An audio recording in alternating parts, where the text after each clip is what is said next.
చాలామంది అడుగుతారు ప్రపంచంలో ఇంత పెద్ద చైనా వాళ్ళు గాడ్ని ఎలా కట్టారండి అంటే మీరు చూసుకుంటే ఇప్పుడు ఈ ఇటుకలు ఏవైతే ఉన్నాయో ఆ ఇటుకలు వీళ్ళు ఇసుక చెక్కపొడి వీటితో తయారు చేశారు.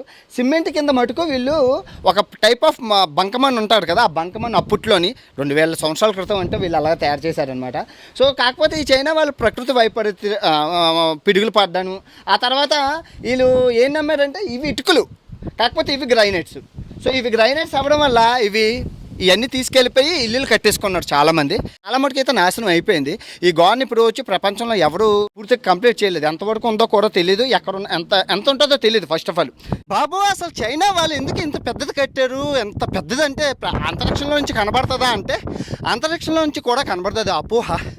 నాసా ఏం చెప్పిందంటే భూమి నుంచి 300 కిలోమీటర్ల పైకి వెళ్తే ఇది ఇంకా కనబడడం మానేస్తుందని చెప్పారు. మంగోలియన్ రాజులు అస్తమానం ఈ చైనా రాజ్యాల మీద దండయాత్ర చేస్తున్నారు. సో అని చెప్పి మనం ఒక బోర్డర్ అంటాం కదా, ఒక దేశం